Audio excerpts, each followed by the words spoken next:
Okay, we're going to do a little reading from A Course in Miracles today, one of my favorite sections in the Course. But we're going to say a prayer first. So let's close our eyes, take a big deep breath.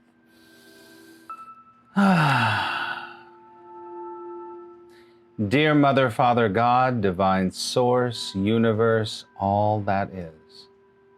We come together today with open hearts, open minds, and an open spirit. We allow today to be a time of love and support and guidance. And we ask that anyone listening to this today be the beneficiary of a vibration of flow, a vibration of responsibility, and a vibration of joy. We take a big deep breath. And together we say thank you very much, and so it is. Amen. All right, friends, good to see you. We're going to read a little section from the Course, two little sections that are my favorite sections from the Course. We'll talk about them a little bit. So if you have A Course in Miracles, you can turn it to page 230. Page 230, which is chapter 12, and it's section 7. Chapter 12, section 7, Looking Within. Looking Within. It's one of my favorite sections. I mean, I have a lot of favorite sections in the Course. So people have their Course there, and they're going to open them up and look. All right. So, put this here like this. This section is, in the prayer I said responsibility, and this is about responsibility. This is about taking responsibility for your undisciplined mind. One of the things that the Course says, Jesus says in the Course, listen, you can do everything that I can do and more. But the problem is, this is a direct quote, is that you have an undisciplined mind. And this section really does talk about it. And this section also directly echoes law of attraction. I always say the Course and law of attraction are one and the same. It's one and the same. And once you start to get that, you start to go, oh yeah, it's true. Okay? So we're on page 230. I want to read this to you and then talk about it. Okay? Sound good? Always love ACAM. Good. All right. So it's paragraph 5. We're going to skip around a little bit. Let's read paragraph 5. You see what I almost have this memorized. I don't even have to read it. You see what you expect. You see what you expect. And you expect what you invite. Just break that down. You see what you expect. That is the truth. If you expect tragedy, you see tragedy everywhere, right? If you expect love, you see love everywhere, right? So you see what you expect. And you expect, what you expect is what you are inviting into your life. So if you are expecting tragedy, you're inviting tragedy, right? Because we're co-creating with the universe, with God, with Source. So, and what do we have? We have our power of choice, which is our greatest choice beyond the insanity of the ego, right? So I have to keep doing that. Now, here's the deal. You expect what you invite, and you see what you expect and you expect what you invite, right? Okay? Your perception is the result of your invitation. So you're sending out an invitation for tragedy, so you're going to see tragedy, right? You see what you expect. So your perception, how you see things, is going to be through the lens of tragedy. And vice versa, if you have a perception of, if you're inviting love, you have a perception of love. So your perception is the result of your invitation. Now here's the deal. Coming to you as you sent for it. This is bigger than you even know. Because when I said earlier that this is about taking responsibility, responsibility is your ability to respond, but it's also your ability to either perceive something one way or the other way. Remember, your greatest power is your power to choose beyond the insanity of the ego and the world, right? So let me say it all again. You see what you expect, and you expect what you invite. Your perception is the result of your invitation coming to you as you sent for it. So look at this, everyone. What is your perception? What are you perceiving? Because your perception is shaped by your invitation. Now, it's really important that you understand that many times your invitation that you're sending out, your vibration you're sending out, is not always conscious. Your perception you're sending out is unconscious, it's subconscious, and many times, most times, it is a pattern or a pathology you have created in your own ego. In your own ego. For example, you've created a pattern that people don't like me.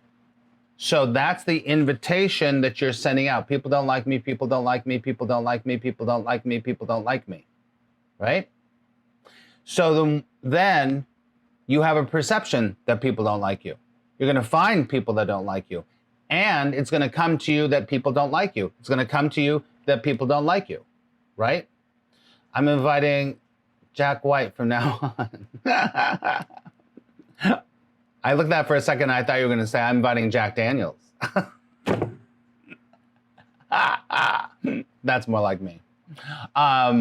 So this is so important. This is about responsibility. This is about responsibility. Taking your ability to respond. And it goes deeper. This is why therapy works. This is why therapy works. Good therapy. You know, so many of my personal students right now, we're really delving into what are your pathologies? What are your patterns? What's going on underneath there? And I'm trained, so I know and I can see, I'm like, aha, right there is a belief, is a pattern, is an invitation you've been sending out. I was just working with someone yesterday that we discovered, you know, this person has done a lot of work on themselves, and there's still patterns underneath there. So once you see the pattern, then, or the pathology, then you can start to choose differently. Because if you don't see the pattern, you literally are asleep. The world, no one likes me, no one likes me, no one likes me. That's just one belief, just one belief. But if you can find, you can discover, you can unearth one of those pathologies that have been running your life, I'm telling you, like I'm telling you, your life will begin to completely change. And you might even have it consciously, right? You might even know it consciously.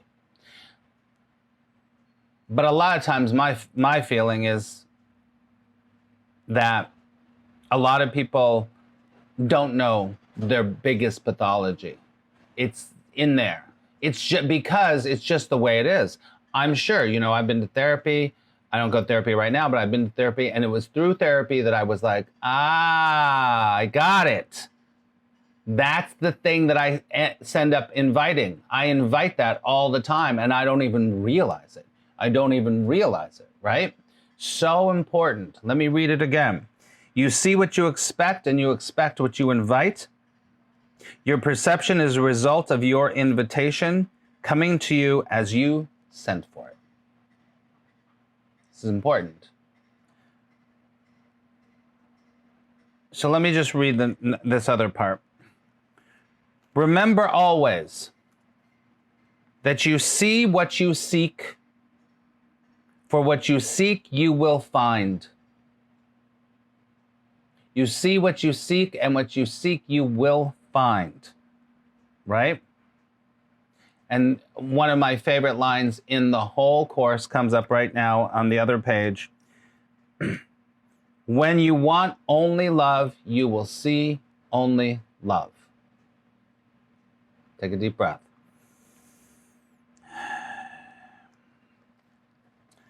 And here's something about responsibility and about your power. The power of decision is your one remaining freedom as a prisoner of this world. The power of your decision is your one remaining freedom as a prisoner of this world. Coming back to our theme, responsibility. Your ability to respond, your ability to change your mind, your ability to say, I'm not doing that pattern anymore. It doesn't work for me. But you have to see the pathology, you have to see the pattern, and when you see the pathology and you see the pattern, that is when you have literally the power of a decision. Take a deep breath. What if you're seeking love, but you get the opposite? What if you are? It's okay, Mel. I mean, I understand. I totally get it. That's okay. You're going back, watch. Let's talk about this. What if you're seeking love, but you get the opposite? Why are you seeking love? That's the question. What am I thinking about? That's right. Why are you seeking love? That's the question. Because there's an invitation under there. Seeking love, there's an invitation under there, underneath that.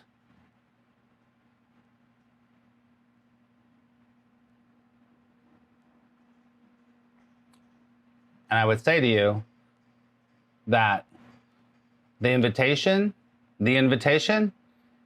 is I don't have love. So the invitation is I don't have love. That's what's underneath there. So I have to seek it out there. So you might think you're seeking love. Well, you are seeking love. But your underlying invitation is what? I don't have love. So if you have the underlying invitation of I don't, so you see what you expect what you invite. So you're going to see no love coming back to you. Do you get it? Good morning. Looking for it in people, and because of all the negativity, you're not going to find it in people. You're not going to find it in people. That's so great. I love that. Love waits on welcome, not on time, and the real world is but your welcome and what always was. Sarah, that's exactly right. We don't have love right now in this. Oh, that's your invitation. I've got a lot of love. There's a lot of people here that have a lot of love. Do you understand? That's right. Hello, Hannah. I love you. Sarah's quote there from page 255 is the answer to your question.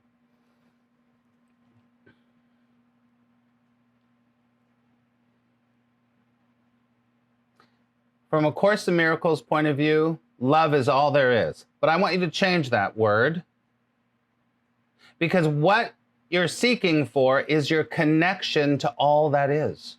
This world is insane. It just seems more insane now. It just seems more insane now. Thank you, Hannah. Right? It just seems more insane now. Love never dies. God is never gone. Source is never gone. Do you understand?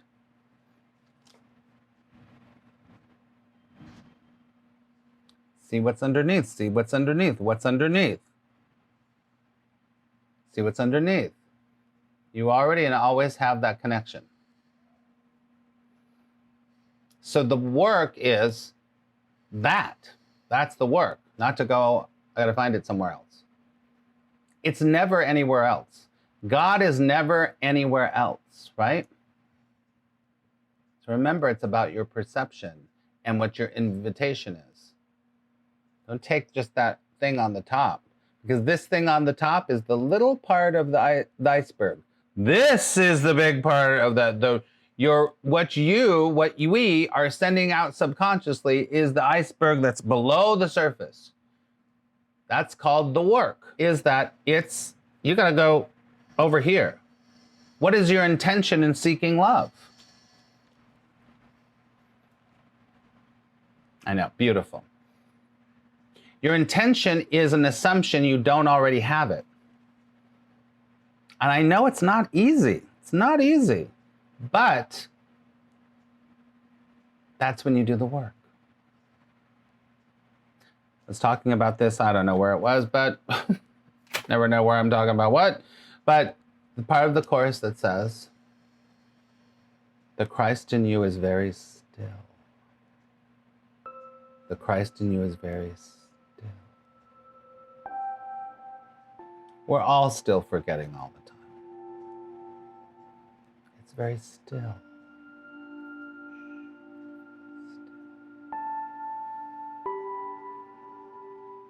It's only in the stillness